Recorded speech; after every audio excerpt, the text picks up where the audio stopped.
आप देख रहे हैं BHPC न्यूज।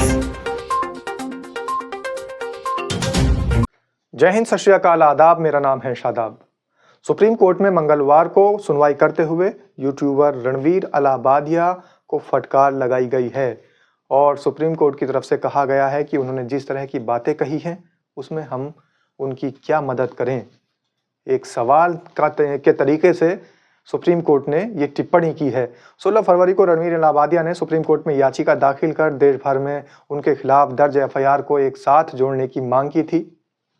यूट्यूब के शो इंडियाज गोट लेटेंट के एक एपिसोड में रणवीर अलाहाबादिया पहुंचे थे और इस दौरान उन्होंने कुछ टिप्पणियां भी की थी जिन पर देश में बवाल मच गया था। उन पर अश्लील कॉमेडी करने का आरोप लगाते हुए FIR दर्ज की गई।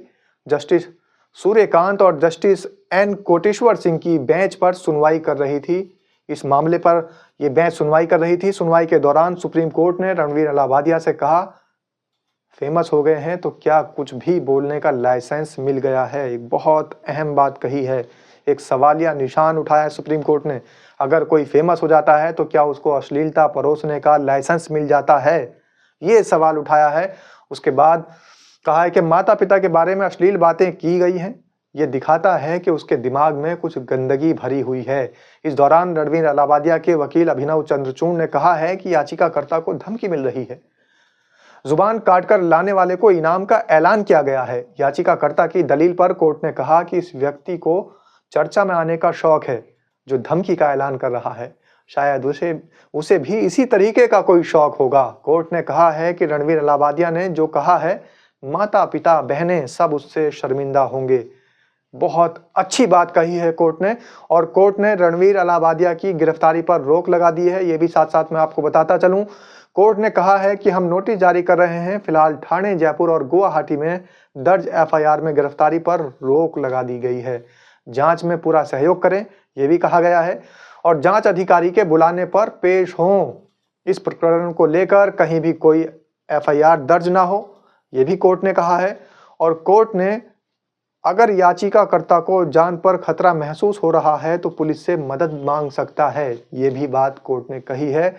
और रणवीर को अपना पासपोर्ट ठाणे पुलिस स्टेशन में जमा करना होगा, क्योंकि ऐसा भी हो सकता है कि अगर इस तरीके के मुकदमे अगर किसी पर दर्ज होते हैं तो वो व्यक्ति इस देश को छोड़कर किसी और देश में भी जा सकता है। इसलिए पासपोर्ट को ठाणे पुलिस स्टेशन में जमा करने की कोर्ट ने जो है उनसे बात कही है। इंडियाज गोट लेटेंट के शो में रणवीर अलाहाबादिया के साथ समय रैना, आशीष चंचलानी, अपूर्वा मखीजा भी मौजूद थे।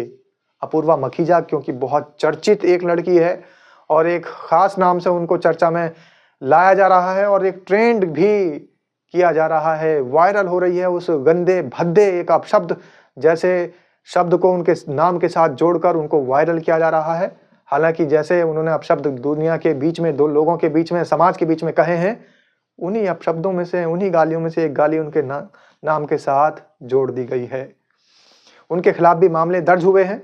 हालांकि शो के सभी एपिसोड यूट्यूब से हटा दिए गए हैं, लेकिन इससे कोई फर्क नहीं पड़ता क्योंकि बहुत सारे लोग उसको डाउनलोड कर कर रख लेते हैं और यूट्यूब से भले ही हटा दिए गए हों, अकाउंट हैंडल पर वो आज कंटेंट ना पड़ा हो, लेकिन तमाम यूट्यूबर्स जो और दूसरे यूट्यूबर्स हैं उस कंटेंट को डाउनलोड करके वायरल कर देते हैं, डाउनलोड कर देते हैं और उसको अपलोड कर देते हैं।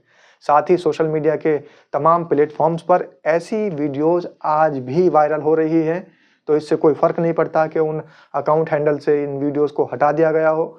जहर फैल चुका है, अश्लीलता परोसी जा चुकी है, अब इसका खामियाजा भी भुगतना होगा। लेकिन बड़ा सवाल यह है कि बहुत सारे लोग धमकियां भी दे रहे हैं, तो आप लोगों का भी इस बारे में क्या कहना है, कमेंट के माध्यम से अपनी राय जरूर रखें। आप लोग इन लोगों को जो अश्लीलता परोस रहे थे सही मानते हैं या ये जो गलती मान रहे हैं इनको माफ कर देना चाहिए? कमेंट के माध्यम से अपनी राय जरूर दें। धन्यवाद। रोज की ताज़ा खबरें सुनने के लिए सब्सक्राइब करें BHPC न्यूज चैनल। साथ ही रोज के नोटिफिकेशन जानने के लिए दबाएं बेल आइकन। साथ ही हमें अपनी राय देने के लिए हमारी वीडियो पर कमेंट करके बताएं और वीडियोस को लाइक और शेयर करना बिल्कुल ना भूलें।